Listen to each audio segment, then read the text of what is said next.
Hi friends, welcome to SS Anji blogs.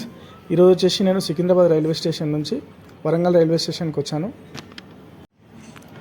ఇప్పుడే రైల్లో నుంచి దిగాను ఫ్రెండ్స్. ఇప్పుడు నేను వచ్చేసి వెయ్యి స్తంభాల గుడి ఒకటి, భద్రకాళి టెంపుల్ ఒకటి మీకు చూపిస్తాను. Like, share, subscribe my YouTube channel SS Anji blogs. మీరు ఇచ్చే లైక్స్, సబ్స్క్రైబ్స్ అండ్ కామెంట్స్ వల్ల నాకు మంచి బూస్ట్ వచ్చి ఇంకా మంచి వీడియోలు, మంచి కంటెంట్ మీ ముందుకు తీసుకొస్తా ఫ్రెండ్స్.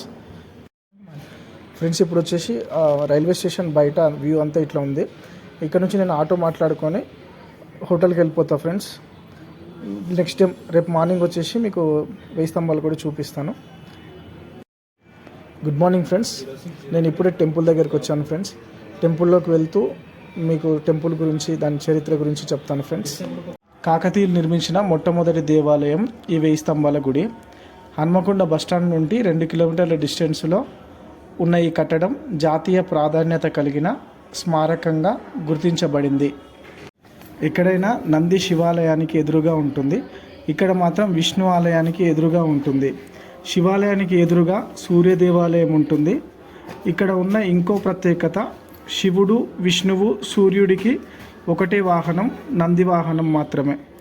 అందుకే నందీశ్వరుడు విష్ణు దేవాలయం ఎదురుగా కూర్చున్న చూపులు సూర్య దేవాలయం వైపు, చెవులు శివాలయం వైపు ఉంటాయి. ఇక్కడ కేవలం శివాలయంలోనే పూజలు జరుగుతున్నాయి.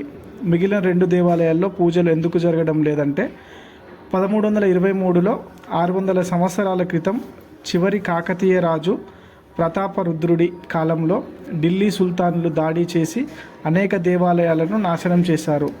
ఇందులో ఉన్న విగ్రహాలను కూడా తీసుకువెళ్ళిపోయారు. అందుకే ఇక్కడ పూజలు జరగటం లేదు.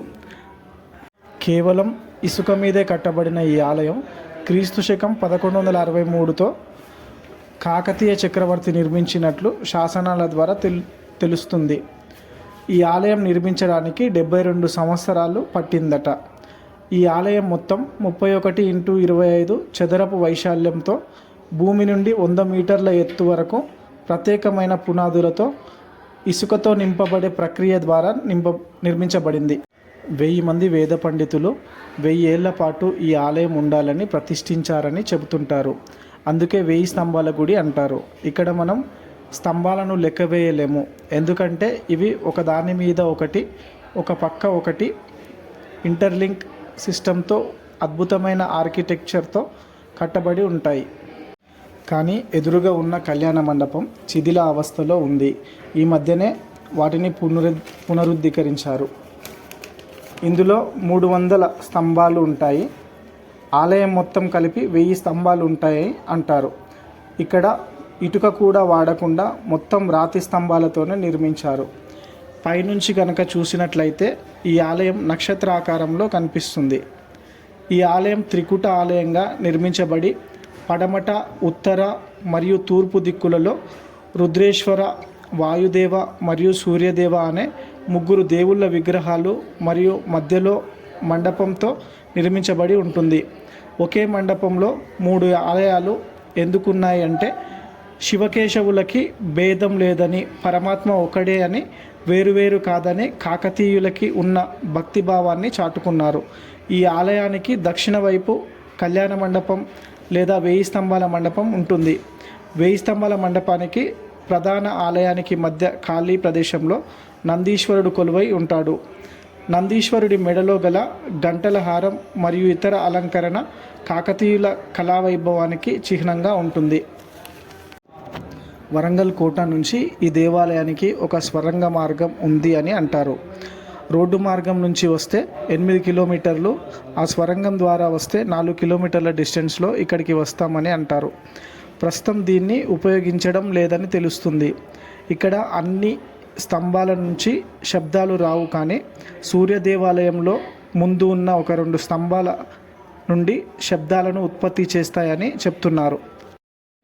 మాఘమాసం, శ్రావణ మాసం మరియు కార్తీక మాసాలు శివ పూజకు చాలా శ్రేష్టమైనవి. ఈ 3 నెలల్లో ఆలయాన్ని సందర్శిస్తే విశేషమైన పుణ్యఫలం, మంచి జరుగుతుందని భక్తుల నమ్మకం. మహాశివరాత్రి, కార్తీక పౌర్ణమి మరియు గణేష నవరాత్రుల సమయాలలో ఆలయంలో భక్తుల సందడి చాలా ఎక్కువగా ఉంటుంది.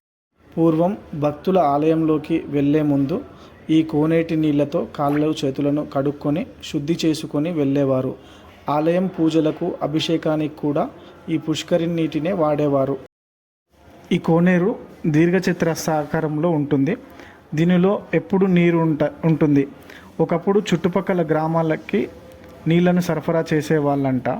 కానీ ప్రస్తుతం దేవాలయానికి మాత్రమే వాడుతున్నారు. బయట ఆవరణం అంతా ఇలా పచ్చగా గ్రీనరీతో ఉంటుంది. ఇలాంటి వీడియోలు చూడాలంటే నా ఛానల్ని సబ్స్క్రైబ్ చేయండి.